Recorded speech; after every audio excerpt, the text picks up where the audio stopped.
Hello everyone, my name is Pixlriffs and welcome back to Decidedly Vanilla. Hope you guys are having a fantastic day. Today I'm going to do a little bit of stuff around here on the island. What is that? Oh, it's a fish. I see you out there. I was like, have I just thrown an item really far into the bay? I guess not. Well, good news. The smelter is up and running and is doing fantastically well. Tinkered with the design a little bit on a live stream and came up with this, which I think is pretty all right. It's not like the most fancy looking thing in the world, but it feels industrial. I like the fact that we've got a kind of grill going on here. We've got the magma blocks underneath there, making it look like the fires are constantly burning, but you can still get to the furnaces. You can still kind of adjust things in the hoppers if you need to. Keeps the whole design fairly open whilst giving it that kind of feel. Also really like the way observers end up looking in the when you use like the side textures, when you're not actually using them for the redstone functionality, but you still have those arrows on there, which means like output goes this way and so forth. And we are smelting up a decent amount of kelp and the occasional bit of cactus green as a test. I was working on the input chest up here, and I decided it's probably best just to leave it the way it is, just kind of keep it simple, you know. So I'm going to leave that how it is, and we've moved on to using dried kelp blocks as a fuel source. It's kind of the hip new thing that everybody is doing these days, but we have ourselves a fair amount of these in the system already. There's going to be a little bit of coal here and there for the furnaces that just didn't manage to smelt as many items, but all we need to do is put the kelp blocks in here. They'll get sucked into the hopper minecart on this side and carried around the system when we pull this lever. Likewise, we have a little chest over here, which actually is no longer transporting items in there because they're all going into the hoppers. But yeah, I have a smaller little auto furnace set up here just for smaller operations. Very handy how everything just kind of fits together in this neat little corner, just in case I want to do a small batch of stuff that it doesn't require being spread out over 24 furnaces, you know? But I have a feeling I might need to smelt a whole bunch of stuff in future, so nice to have something in there that can do it. Also been working on the paths and stuff around here a little bit of infrastructure for the island. Started working on this little alleyway over here, but there's not a huge amount that's going to go in here. We're not going to be able to detail it with like big old dumpsters and stuff like that. I'm just going to kind of have these paths trail off here and there around the island to give it a bit more structure. Also put in some sea lanterns down here at the bottom of this magnificent building just to lead a little bit of light around here to kind of keep the atmosphere a little bit, and to mean I can start removing some of the torches. Now, I have a bit of a project to work on today, and that project kind of concerns the slime farm, because MythicalSausage recently put in an order at my green stuff shop. We brought it up a couple of episodes ago, where he wanted a slime head, and now, if we go down to the slime farm, you will see the problem I have had in acquiring said slime head, because this thing is a very efficient farm, right? It does what it says on the tin brilliantly. It produces slime at a fairly decent rate, despite the fact that I didn't quite finish up the design properly, and we don't have like a ton of the iron golems in here anymore because this area is still open to caves. Skeletons spawn in here occasionally. Some areas of the platform, despite my best efforts, still have dark enough spaces for mobs to spawn, and the skeletons have shot the iron golems to death on a couple of occasions. So, as you can see, we only have a couple of golems in here that are still functional, and I feel kind of bad about that. But that is not what we're here to do today. Instead, we are here to redirect the slime upwards. Now, this is because, as you'll notice, as we're running around here, we don't really have any slime spawning, and it's not that they don't spawn, it's that they die so quickly after they spawn because they're so instantly attracted to these golems and then onto the magma blocks, and to be honest, some of them even jump off the side here onto the magma blocks anyway because their pathfinding is just a little bit wacky, guys. So they die so quickly on those magma blocks that I don't really have a chance to come in here and choppy chop them with a sword at all. They just die almost instantly, and there's no chance of getting that player kill to acquire the mob heads. So I'm thinking we need to make a change to this. I'm thinking we maybe need to direct the flow of slimes upwards so that they'll drift up to the surface, make their way onto the island if I'm walking around on the shore, and I can kill them manually. Now, as regards spawning in here, all that really needs to happen is for me to be within 128 blocks of the spawning pads for them to appear. Like, the slimes themselves will spawn out of the range of your standard mob spawns. Like, normally you have to be within 23 and 32 blocks for hostile mobs to spawn, typically, and then they automatically despawn when you're 128 blocks away. the slime chunks just have to be loaded for me to actually have slime spawning here, which is why this farm has managed to stay so productive when I've not really been AFKing down here at all. And yet, as you can see, we have a whole lot of slime in some of these chests because the hopper routing is weird in 1.13. But we have ourselves, a decent amount of slime. And I've not really been down here at all since. Like, you can tell because the decorations are so bad. So I think what we're going to try and do is maybe... Yeah, there we go. We hear a slime. Can we get the slime? Is the slime in a position that we can swipe at it? Is he down here? Is he up there? I can't tell. Oh, there's one there. There's one there. All right. Oh, and there's a skeleton. You see what I mean? See what I mean? These marauding guys coming into my farm, messing with my stuff, killing my golems. I tell you. Oh, it's a pain. Now, if we can maybe whip out a couple of dirt blocks here and not take too much damage from the... Wait, where did he go? Was he on this floor? Was he on that floor? Where did that slime go? Oh, there he is. Oh, right. Let's see if we can get the kill, because this entire episode could be avoided if we can get a slime head out of this guy.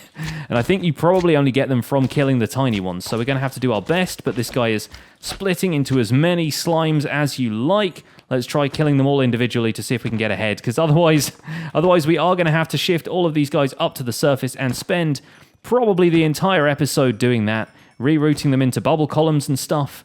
The magma down here is all going to have to be replaced for soul sand. I don't want to do it. Give me a slime head.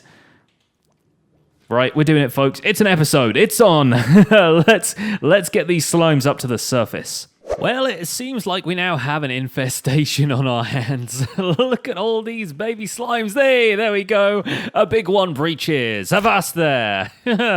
This is actually really, really fun. We have ourselves a kind of slime fountain down here now. All I've done is introduce 3 bubble columns to the little area at the bottom there, the kind of collection area where all of the slimes would go normally to get killed on those magma blocks. I've opened it up to the open air. Obviously, I've made a few kind of adjustments to it so that the collection mechanism isn't getting flooded out by water. Got a lot of fence gates down there blocking all the water in, and we have ourselves a buttload of slime coming up to the surface, and the squids have not taken it well. But look at this. This is absolutely fantastic. This is going to ensure that we get ourselves a much better ratio of slimes dying to slimes actually killed by the player. But we're going to need it because, as it turns out, I've gone and taken a look at the chances of a drop for these guys, and it is ludicrously small because if you look at the loot tables for more mob heads, this is the data pack that's allowing mob head drops to happen in the first place.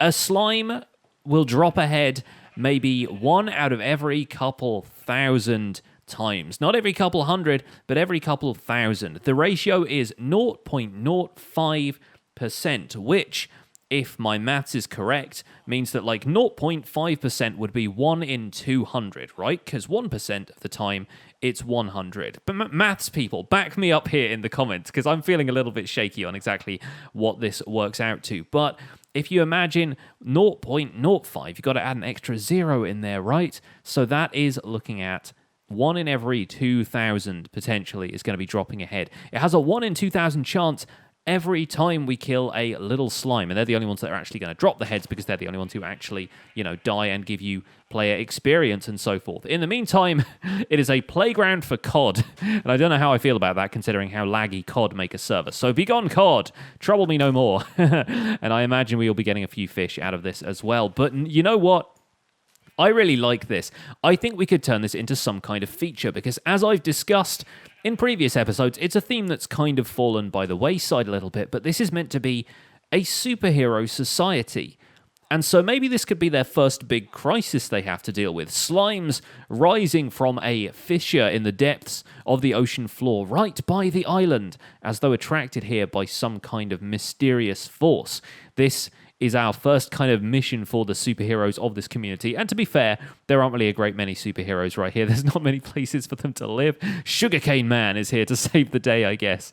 I don't know. But anyway, I reckon we can probably dress this up to look real pretty and then maybe have a switch that we can turn this on or off so that when we actually get a slime head and if we get tired of this, maybe the superheroes can have contained it somehow. But I think having some kind of like slime blocks leaking up from the ocean floor like so and having kind of like a a slime portal of sorts down here would actually be kind of cool. We can have the slime blocks grow up sort of like kelp maybe, or like coral blocks. Maybe we can even get some coral blocks in here because I've been dying to work with some of those things. So maybe we can include it here. Maybe we can have like a yellow and green sort of theme coming on down here. But I've got a lot of slime blocks right now. I've got more slime than I know what to do with. And so it sort of makes sense that we decorate this area to give it a little bit of character and to throw in a reason for the slimes now rising up from the ocean floor. So I reckon we'll give that a go.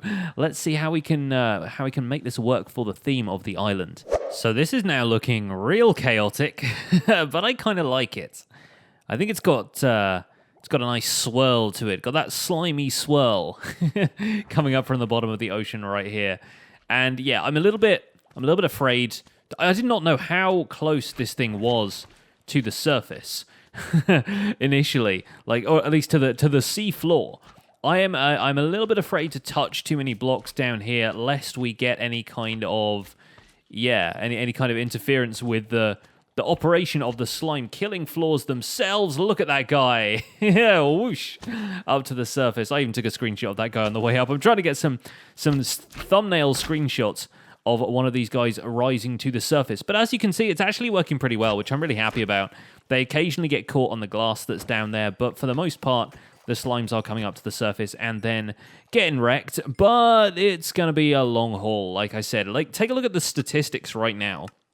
For the amount of mobs I've killed in this game, I've killed, by the way, 3 Ender Dragons, thank you. I have also killed 924 Endermen, but that was entirely because of an Ender. I have killed 1,218 slime. That is more slime than I have killed skeletons, and I have a skeleton spawner, my friends, at my base. That is more mobs than I have killed of any other type in this game so far. I mean, in this world, maybe not in the game in general. I've probably killed a lot more zombies, but more slimes than anything else. Never been killed by a slime. I'm a professional. I know what I'm doing.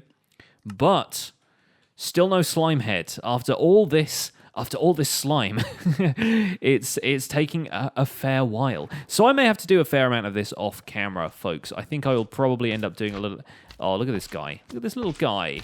Hi. Are you stuck there? Yeah, I think he needs... Yeah, there we go. Whoa, and he's going to take a bite of me on the way up. All right, you. Yeah, I don't know if I'm even going to be able to record myself trying to get this slime head. I want to capture the moment at which I slay the slime that gives me the head. And to be honest, that was a slime block that I broke. I was so... I keep faking myself out. I've done all of this pretty decoration and stuff, and I'm like, that looks really cool. It looks like the slime is settling on the surface. It looks like, there's actually a kind of environmental disaster, maybe cleanup operation is happening, maybe it's kind of still in progress, but I keep faking myself out by breaking slime blocks and thinking they've actually dropped a slime head. But anyway, I do want to get the moment on camera, but I think I'm going to have to kill so many slime that I don't know if that will be possible. So if it happens, and again, I can't even guarantee it will happen by the end of this episode, but if it does, I will try and capture my reaction on camera if I can. Otherwise, we may have to cut to some post-slime head acquisition jubilations. I may have to just cut in once I've got one and be happy then. But we'll see. I'm going to spend a fair amount of time just waiting for some slimes to emerge from the chute down here and collecting a lot more slime balls, I suppose. But I will see you guys after that, and hopefully we'll be able to wrap up this episode with a victory. Well, in the end, I don't even know quite when I picked this up. I've just been killing slimes, working on this thing, putting in a little bit more green glass and a bit more of the yellow coral, some seagrass and stuff like that, and we got ourselves a slime head. I can't believe I didn't even notice this. Again, I feel like I probably thought I broke a slime block and then ended up with this by mistake, completely by chance, as it were. But yeah, that really didn't take as long as I was expecting to. Like, since the last check in, I have killed, yeah, like another 20 or so slimes. So that really wasn't that bad. I'm quite happy about that. So we can finally deliver this wonderful slime head to Mythical Sausage. Hopefully he hasn't just like gotten one some other way by now, because it's been a while since I got that commission from him. But we'll see if we can work out a price. I'll see if I can clue you guys into that and see how much he gives us. But that's going to be it for today's episode, folks. It's been a little while working on this, and I wanted to get you guys an episode out as soon as possible. But thank you for watching this episode of Decidedly Vanilla. My name has been Pixlriffs. Don't forget to leave a like on the episode if you enjoyed it. Subscribe if you want to see more. And I will see you guys soon. Take care. Bye for now.